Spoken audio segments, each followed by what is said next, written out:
أعوذ بالله من الشيطان الرجيم. بسم الله الرحمن الرحيم. السلام عليكم ورحمة الله تعالى وبركاته.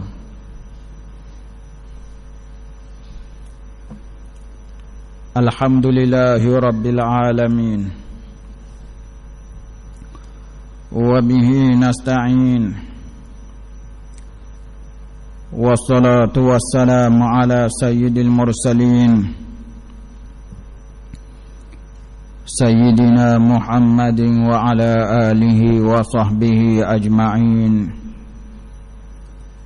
ولا حول ولا قوة إلا بالله العلي العظيم. Yang dimuliakan Tuan Imam, kemudian seterusnya muslimin dan muslimat, tuan-tuan dan puan-puan yang dirahmati oleh Allah sekalian. Alhamdulillah tuan-tuan, kita dapat bersama lagi pada malam ini dalam tajuk kita mengenai keperluan puji-pujian dan kata-kata yang baik dalam didikan anak-anak. Yang kita nak lihat pada malam ini, bagaimanakah hadis-hadis Rasulullah sallallahu alaihi wasallam memberitahu pada kita bagaimana kesan kata-kata pujian bila dilontarkan di dalam jiwa anak-anak. Jadi setiap orang suka pada pujian tuan-tuan. Bila dipuji tersenyum. Biasanya orang yang dipuji ini senyum bila dipuji. Lihat senyuman di mulut itu kadang-kadang melebar sampai setuh telinga wadah. Sukanya dengan sebab orang puji ini. Tak ada orang yang tak suka dipuji. Bahkan kita dapati bagaimana puji-pujian ini bila diberikan pada orang yang tertentu, maka kesannya amat positif. Dan ada juga pujian-pujian yang lebih, yang mana boleh merosakkan. Kerana itulah puji-pujian ini perlu bertempat dan perlu dilihat supaya ianya benar-benar memberi kesan yang positif dalam hidup seseorang. Siapa dia yang nak pada kecaman atau kritikan? Tak ada orang nak kecaman dan kritikan ni. Anak-anak kita tak sepak kita nak belebel lari dah. Tak sepak kita nak kritik, nak kata lari, kerana mereka ni telinga nipis, tak boleh nak dengar dah. Kita baru nak mula dia kata nak start khutbah dah. Khutbah hari dak Jumaat, khutbah juga. Ini orang anak-anak kita tuan-tuan, bila mereka mendengar kritikan ni ataupun kita nak kata sesuatu yang kurang menyenangkan, tak ada orang nak terima. Tak ada orang nak terima. Kalau kita rakang balik, kita dengar pun kita tak suka hati dengar dengan kata-kata yang boleh menyakitkan hati tadi tuan-tuan. Baik, itulah tuan-tuan, kalau kita tengok kesan yang timbul dalam diri anak-anak bila dipuji ini amat mendalam tuan-tuan. Inilah yang kita nak tengok pada malam ini. Bagaimana Nabi SAW pakar dalam pendidikan jiwa. Sebagai pakar dalam pendidikan jiwa ini, kita nak tengok macam mana Nabi SAW. Adakah baginda juga pernah memuji? Adakah baginda pernah membuat kata-kata pujian ini pada para sahabat? Atau bagaimana? Ini yang kita nak tengok pada malam ini tuan-tuan, di bawah tajuk pengaruh pujian dan kata-kata yang baik di dalam jiwa anak-anak yang sedang membesar ini. Jadi untuk itu tuan-tuan, kita melihat hadis Nabi SAW yang dikeluarkan oleh Imam Bukhari. Hadis riwayat Al-Bukhari. Nah, di mana hadis ini daripada Ibnu Umar, Abdullah Ibnu Umar. Abdullah Ibnu Umar ini lahir dia pada tahun ketiga selepas Nabi dibangkitkan oleh Allah menjadi Rasul. Abdullah bin Umar, anak Sayyidina Umar, lahir di Mekah lepas 3 tahun Nabi jadi Nabi. Lepas 3 tahun Allah melantik Rasulullah menjadi Rasul. Lahirlah orang yang bernama Abdullah bin Umar. Dari ibu dia bernama Zainab binti Maz'un. Mana dia ini antara sahabat yang paling kuat sekali mengikut Nabi SAW. Bahkan disebutkan dia melalui jalan yang dilalui oleh Nabi. Dia meletakkan unta dia di tempat yang diletakkan oleh Nabi, dan dia semayang di tempat yang Nabi semayang. Bahkan dia lalu di bawah pohon yang pernah Nabi kita lalu di bawah pohon tu.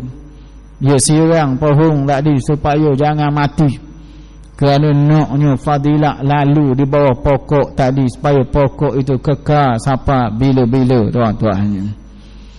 Hadis daripada Ibnu Umar radhiyallahu anhuma qala kana ar-rajulu fi hayatin nabiy sallallahu alaihi wasallam idza ra'a ru'ya qassaha ala rasulillah sallallahu alaihi wasallam fatamannaitu an ara ru'ya fa aqussaha ala rasulillah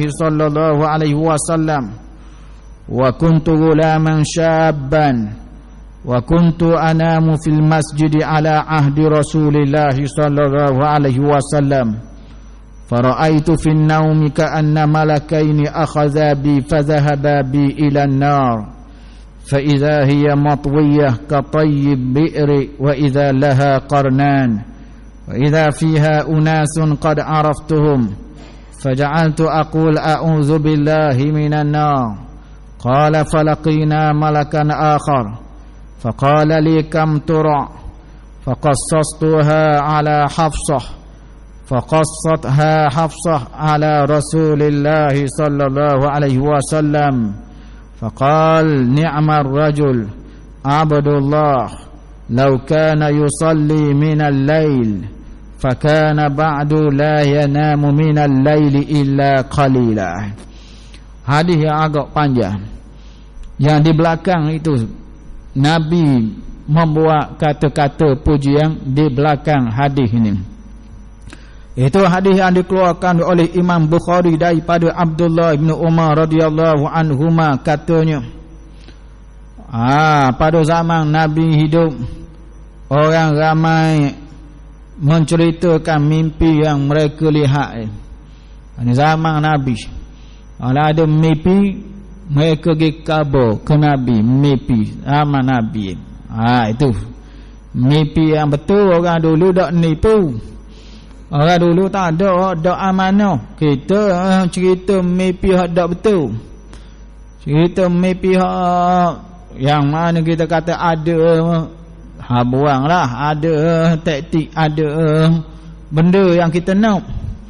Ada. Dia mari temu tok lebar, dia kata malam mimpi semalam.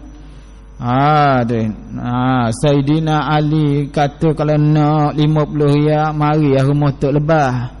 Ya gitu. Ada juga ya, mana zaman kita ni bukan betul sangat. Oleh kerana terdesak nak pakai pitih, nak guna duit, kerana terdesak nakkan duit tadi, rela nipu sahabat-sahabat punya, tipu ke dia. Tak usah orang biasa. Kita mari tok lebah ni bukan apa tok lebah. Kita mari malam mimpi Saidina Ali pesan kita kalau nak 50 riyal pergi rumah tok lebah tu. Kita mari ni tok lebah. Mari kita yang dengar Saidina Ali khalifah Nabi ni, sedap benar kita. Sayyidina Ali siapa pesan ke dia suruh mari mitok dengan kita 50 riyal tu. Setengah orang suka benar. Kena 5 kali ke? Baru lah. Sekali dulu dah apa lagi? Kali beri RM50. Minggu depan mari pula. Sayyidina Osman khabar kalau nak 50 ya mari rumah tak lebar. Mari pula. Lagi dah habis nama. Pas hari mari akhir tak lebar pun. Ngelak juga. Bukan tahan main 5-6 kali mari dah. Akhir mari kali ke 10 tak lebar tanya dia dah mimpi pukul berapa semalam. Mimpi pukul apa? Kita mimpi Abu Bakar suruh mari mitok pukul 3 pagi kata. Pukul 3 pagi. Ya khabar kalau nak 50 ya mari moh tak lebar.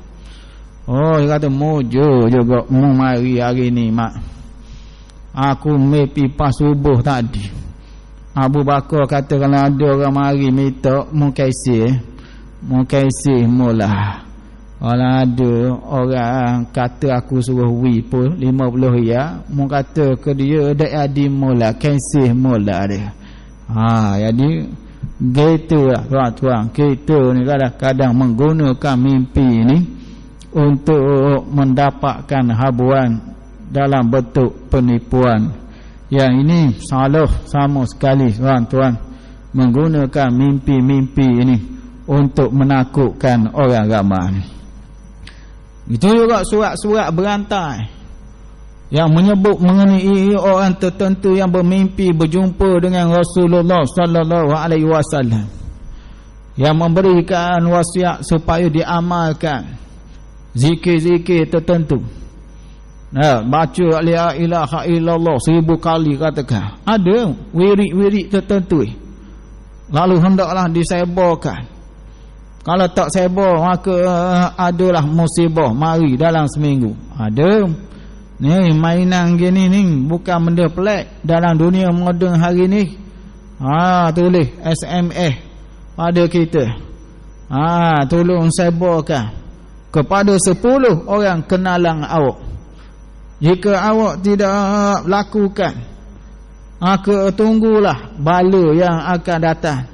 Lalu disebutkan contoh-contoh orang yang kena bala dalam SMS tadi. Mana hendaklah anda sampaikan 10 orang kurang-kurang SMS 10. Jika anda tidak membantu untuk menyebarkan SMS ini, maka tunggulah kata dia bala yang akan datang menimpa anda dan keluarga anda. Menyebabkan kita ni yang tak mengaji tauhid, tak mengaji akidah, mula takut bila menerima surat-surat beratah atau mesej-mesej yang berbau seperti yang kita sebutkan tadi dengan penipuan dan perbohongan tadi. Takut kita lalu kita pun mesej ke orang. Pakak mesej lah atau ke 10 orang 10 orang pula atau ke 10 orang 100 dah 100 kali 10 pula berapa mesej sehari tu. Tengok macam mana kesan daripada pembohongan yang bermula dari mimpi tu. Yang bermula daripada mimpi. Katanya dia mimpi Nabi pesan supaya ini dia wirid-wirid yang perlu dibacakan atau diamalkan oleh orang ramai dan sebar. Bukan hanya sekadar amal, kena sebar. Tengok bagaimana penipuan dalam dunia yang moden pada hari ini yang kita dapati ramai yang menggunakan jalan demikian untuk mendapatkan adalah tujuan dan hajat yang tersembunyi di sebalik perbuatan tadi tuan-tuan. Jadi kalau kita terima mesej seperti itu, SMS seperti itu, kita kena balas. Jangan biar. Kita kena balas tuan-tuan. Dia suruh kita sebarkan tu. Jangan kita senyap. Kita kena balas mula pada dia. Suruh masuk ke kredit. Suruh masuk kredit 5 riyal. Kalau dia tak masuk, dia juga kena bala kerana tidak menolong kita untuk menyebarkan SMS tadi. Tulis gitu. Sila masukkan kredit RM5. Jika anda gagah, anda juga akan ditimpa musibah kerana anda enggan menyebarkan SMS ini, tuan-tuan. Ini cara dia begitu. Kalau kita jumpa, kita balas mula ke dia. Jangan buat senyap. Suruh masuk kredit RM50. Ada apa lagi banyak, lagi molek, lagi banyak masuk kredit lagi bagus untuk nak sebarkan. Tak dikata pada dia. Hari ni yang kita kata penipuan sebegini banyak berlaku. Kalau kita tidak mengaji, tak belajar, maka tertipulah kita, tuan-tuan, dengan pembohongan yang sengaja diada-adakan ini. Jadi di zaman Ibnu Umar radhiyallahu anhuma ini, orang ramai yang bermimpi mereka akan datang kepada Nabi sallallahu alaihi wasallam menceritakan mimpi itu pada Rasulullah. Lalu Nabi pun memberi takbir dia, adalah takbir mimpi dia. Kata Abdullah, aku amat berharap, bercita-cita untuk dapat juga satu mimpi ni supaya aku boleh cerita kepada Rasulullah sallallahu alaihi wasallam. Wa kuntu ghulaman syabban, masa tu aku masih remaja lagi, budak remaja lagi masa tu. Oleh kerana dengar orang ramai masing-masing ada mimpi belaka, dia pun nak juga kalau boleh ada mimpi untuk nak tanya, nak beritahu kepada Nabi sallallahu alaihi wasallam. Katanya wa kuntu anamu fil masjid, pada zaman Nabi aku tidur di masjid ini. Tengok budak muda zaman Nabi tidur di masjid. Ni contoh orang yang hebat di zaman Nabi tidur di masjid. Kita la ilaha illallah, anak kita tidur mana tak tahu. Ayang tak balik kita suluh, tengok tidur mana, bawah rumah orang ke atas pokok. Anak tak balik kita tak suluh. Suluh apa? Dia kata cerah dah, malam ke siang cerah sekarang ni. Tak suluh, anak tidur mana boleh tahu. Ayang suluh. Nak kau bagaimana kita dengan anak ni bagus pera ayang daripada pera anak dah. Ada yang kita nak sebutkan di sini bahawa dia budak muda, dia tidur di masjid, tuan-tuan. Tidur di masjid ini ada di zaman Nabi sallallahu alaihi wasallam. Tu anak muda zaman Nabi tidur di masjid. Anak muda zaman kita ngai pitih masjid. Ngai bawa mata kain, gang gajah, ulu dalam tong pitih. Mai malam-malam boleh keh, boleh tuna. Orang ngai di laut, boleh ikan jual ikan. Dia tak tuna lalu yang ngai, boleh keh lalu dah. Tengok, nak beritahu bagaimana anak muda zaman kita bukan tidur masjid, ngai pitih masjid. Ini yang kita sebut macam mana zaman ni orang tak takut ke masjid. Dulu sebut supoh di masjid 5-6 hari kata dah. Ada kata supoh di masjid dulu 5-6 hari kata dah dengar supoh di masjid ni zaman dulu. Hari ni tak ada apa, tuan-tuan. Inilah lemahnya iman, lemahnya kepercayaan pada Allah Ta'ala, dan lemahnya kita dalam memahami larangan-larangan yang dijelaskan dalam hadis-hadis Rasul maupun dalam kitab-kitab para ulama, tuan-tuan. Jadi dia ni tidur di dalam masjid Nabi. Di zaman Nabi dia tidur, tuan-tuan, dalam masjid. Tidak salah tidur di masjid. Dia nak sebut bahawa ini pernah dibuat di zaman Nabi. Sebab itu ada iktikaf. Dalam masjid ni ada amalan iktikaf. Itu benda yang kita sedia maklum. Cuma jangan mengganggu kepada orang yang nak semayang. Yang duk getang kaki depan orang, nak memayang dia getang kaki. Tak boleh. Itu juga jangan tidur saja memayang bandar. Asal nak tidur mari sini.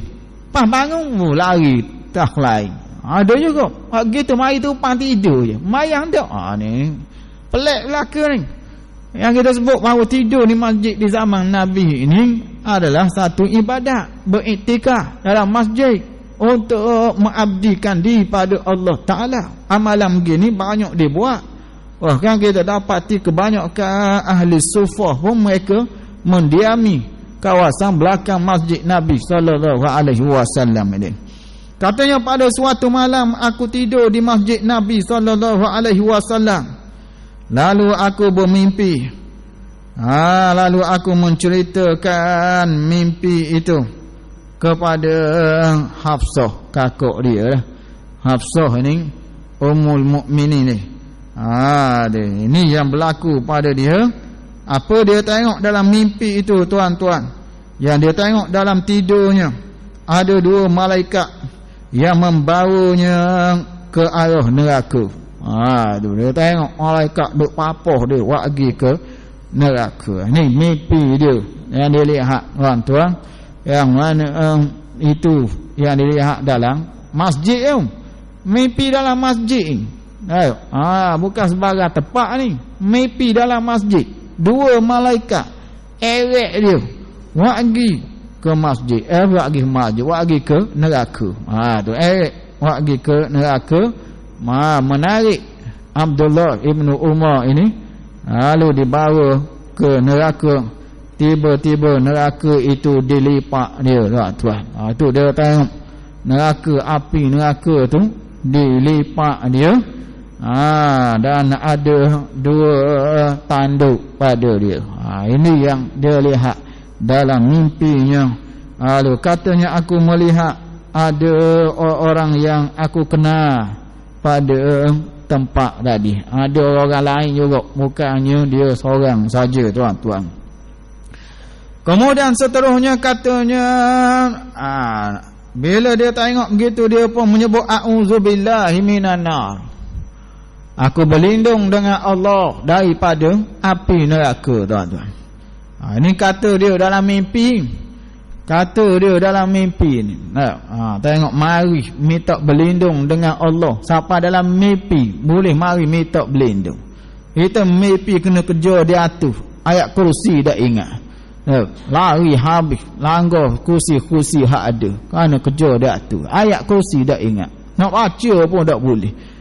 Ni tengok jauhnya kita dengan Al-Quran. Jauhnya kita, siapa tak ingat nak baca benda tak ada, lari jugalah dah. Dia bila mimpi dia boleh sebut a'udzubillahi minan nar.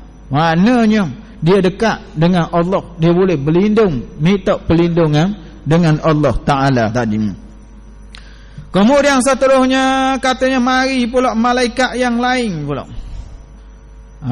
Mari malaikat yang lain dalam mimpi dia, lalu berkata, takut tau. Dia tanya, takut banyak mana? Takut banyak mana? Dia tanya. Lalu diceritakan mimpi ini kepada Hafsah, dan Hafsah menceritakannya pula kepada Rasulullah sallallahu alaihi wasallam. Ini kisahnya yang mana Nabi kita bila diceritakan kepada baginda sallallahu alaihi wasallam, apa Nabi kata? Nabi kata, ni'mar rajul Abdullah. Sebaik-baik orang ialah Abdullah. Ni tengok pujian Nabi bagi.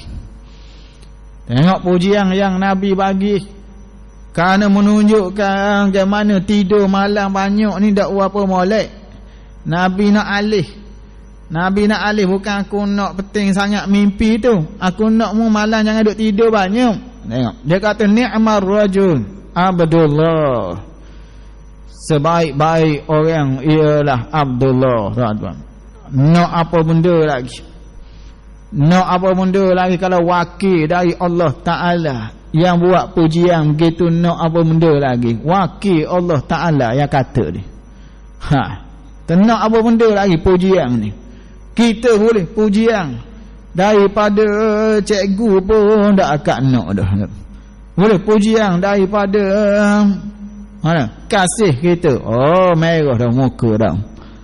Kita boleh pujian daripada ibu bapa pun. Ni sedap kalah dah. Kalau kita dengar pujian-pujian ni, Ni wakil Allah Ta'ala Nabi. Dia kata ni'mar rajul Abdullah. Sebaik-baik orang kau Abdullah. Ini orang bernama Abdullah bin Umar. Sebaik-baik orang ialah Abdullah law kana yusalli minal lail. Dia kaitkan pujian dengan tugasan. Ni cara kita nak puji ni. Yang duk puji berjala-jala tapi tak ada apa pun di sebalik pujian tadi. Dia kaitkan pujian dengan tugasan. Dia kata sebaik-baik orang ialah Abdullah jika ia bangun malam, semayang malam. Tuan-tuan. Ini yang kita kata budak-budak bila Nabi cucuh gitu apa jadi? Apa jadi pada orang yang bernama Abdullah ini bila Nabi cucuh dia gitu. Sebaik-baik bila dia bangun malam. Jadi mu ni tidur banyak ni, nampak ni. Dia kata seolah-olah begitulah. Betul, jadi mimpi sampai malaikat heret wak pergi ke neraka dah. Sampai malaikat heret dia bawa ke neraka kerana tidur banyak waktu malam. Lalu di sini dia sebut ni'mar rajul, sebaik-baik orang ialah Abdullah. Ni siapa benda ni ke telinga dia? Kerana Hafsah bertanya Nabi. Hafsah kakak dia bertanya pada Nabi, bila siapa ke dia pujian begitu apa jadi? Ini dia kata bagaimana pujian tadi bila sampai melalui orang tengah pun tak apa dah, walaupun tak bertentang empat mata pun, walaupun orang tengah puji pun bersemangat kita lain semangat bila orang puji ni, lain semangat kita tuan-tuan. Jadi kata Nabi SAW, sebaik-baik orang ialah Abdullah jikalau dia bangun semayang pada waktu malam. Fakana ba'du, hasilnya selepas itu, selepas Nabi cucuh kata-kata pujian ni, hasil selepas itu la yanamu minal laili illa qalilah. Dia tidak tidur pada waktu malam kecuali sedikit sahaja tuan-tuan. Apa kita boleh faham daripada hujung hadis ini? Yang kita boleh faham daripada hujung hadis ini, bagaimana kesan pujian pada budak-budak, pada anak-anak yang masih muda ni dah. Mereka ini dahagakan pujian benar. Jiwa mereka ni bila dicucuh dengan pujian, dia akan melonjak, bersemangat. Sebab itu bila menerima pujian dengan sendirinya bergerak, perasaan dia gerak. Ni perasaan yang mari dalam lubuk jiwa ni mula bergerak bila dipuji. Bila kita mulakan dengan pujian, maka dengan sendiri suatu perkembangan yang berlaku dalam sanubari tadi mula mengeluarkan apa enzim dia adalah. Mari yang belajar biologi dia tahulah benda ni. Bila orang puji kita dengar ni, dalamnya dia keluar mana suatu apa nak kata enzim ke apa dia yang mana menjadikan orang tadi dalam keadaan situasi yang baguslah, molek. Yang menyebabkan dia cucuh lagi keinginan untuk nak dapat lebih banyak lagi. Baik, itu yang pertama sekali, dia menggerakkan perasaan dulu. Kalau selama ni nampak mati je, tak ada nampak kemajuan. Bila dipuji, mula bergerak. Proses tadi mula bergerak. Ini yang Nabi buat ni. Yang Nabi buat ni selama ni, mung Abdullah mung tidur malam aja. Kali ni aku nak ubah supaya boleh bangun, ada semangat nak bangun. Supaya ada semangat nak bangun malam ni. Ini proses yang pertama ini Nabi gunakan melalui bentuk pujian saja. Kita nak boleh kebangun malam bukan senang tuan-tuan. Bukan senang nak boleh bangun malam ni. Kalau tak ada berlawan bola, tak bangun malam kita. Kalau ada bola baru kita bangun. Bola pula perlawanan. Kalau bola saja gantung atas kepala kita, tak bangun juga. Boleh bola banyak, bobo dalam bilik, tidur dengan bola, tak bangun. Yang nak perlawanan juga baru boleh bangun. Payah kalau tak ada semangat, ada tak ada nak bangun, tak boleh. Bukan senang tuan-tuan. Bukan senang. Asal jadual asal qiyamul lail pukul 3. 2 hari belum nak qiyamul lail alih 3.30 pula. Dia petang malam ni nak qiyamul lail kopak. Tengok. Makin lama makin kurang, makin lama makin kurang. Mereka awal semangat nak buat qiyamul lail ni. Bila nak sampai dekat dah, dah boleh setengah jam sudahlah. Ini nak beritahu bila sebut semangat ni, dia perlu kepada puji-pujian dan perangsang tuan-tuan. Jadi yang pertama sekali yang Nabi buat pada Ibnu Umar di sini, iaitu dia gerakkan semangat nak bangun tu. Yang selama ni tidur apa mimpi kena eret ke neraka siapa? Lama ni duk tidur dalam masjid pun duk tidur juga. Mimpi siapa kena tarik nak bawa ke neraka. Tadi Nabi menggunakan cara pujian pertama sekali adalah kerana nak menggerakkan dulu sanubari dia, perasaan dia, jiwa dia mula-mula. Kena cucuh. Maknanya kita kena cah. Kena cah biar hidup dulu. Tu yang pertama sekali, cah dulu dengan puji-pujian tadi tuan-tuan. Kemudian seterusnya daripada itu kita dapati bahawa dia pun mula cepat nak buat. Dia mula nak buat lah bila dah cah dah gerak dah. Bila dah cah dah bermakna dia bergerak, dia aktif dah. Dia aktif, dia mula laju dah. Nak betulkan balik perangai dia tadi. Perangai tidur selama ni, mula dia nak betul balik dengan sebab kata pujian tadi. Daripada bukannya depan dia Nabi beritahu ke Hafsah je dia. Nabi cerita melalui Hafsah, tapi siapa ke telinga? Gitu Nabi naknya bangun malam rupanya. Dia gerak, cah tak dia gerak dengan sendiri, dia pun menukar akhlak dia, menukar perangai dia. Ni yang kita nak gini lah tuan-tuan. Kita dapat orang yang betul, pakar kaunseling yang betul. Jumpa pakar yang betul, pakar kaunseling lah, kaunselor yang betul. Bila kita berjumpa dengan dia sejam dua, jadi semangat kita. Ni ada perubahan lah dalam jiwa kita ni nak berubah. Kalau lah kaunselor ceramah 5-6 jam boleh pun, tapi kita tak nak berubah, tak berubah. Kerana Tuhan tak akan mengubah. Innallaha la yughayyiru ma biqaum. Dia tak akan ubah apa yang ditimpa pada kaum tu, nasib dia tu dia tak akan ubah selama mana mereka tidak mengubah diri.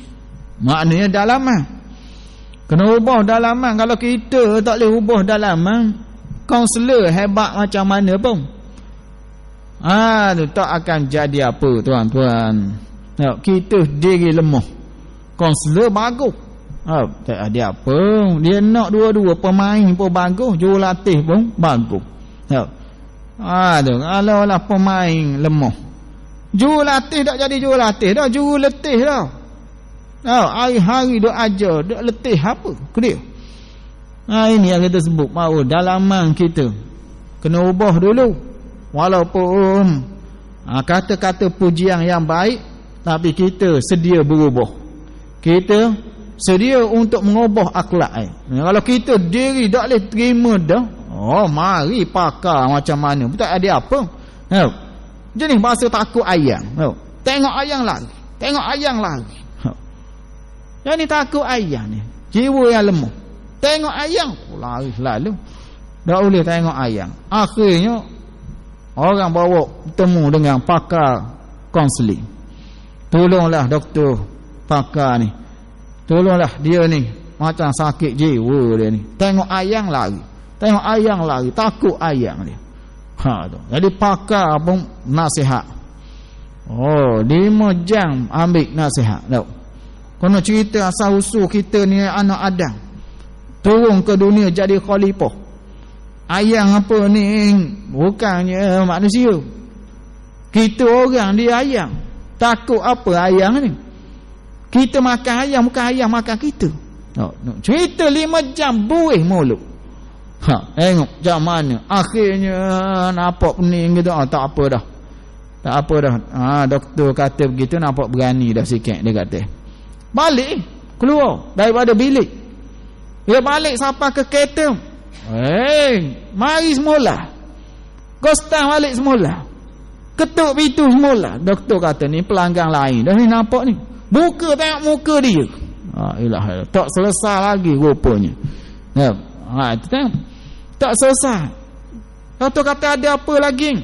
Ada satu benda lagi perkara. Satu perkara lagi doktor. Kalau doktor jawab ni, kita nak balik lah.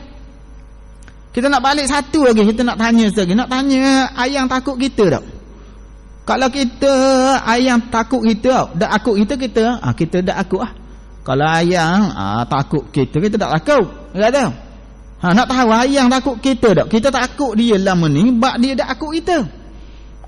Tengok. Dia diri bermasalah. Dia diri bermasalah. Mana dia tengok ayang dia takut dia yang takut kaya, ayang tak takut dia. Ini masalah. Mari tanya doktor, kena tahu doktor, ayang takut kita ke tak? Doktor kata buat apa? Kalau dia tak takut kita takut dia. Dah kalau dia tak akut dia, kita tak akut lah dia. Nak akut apa kalau dia takut kita?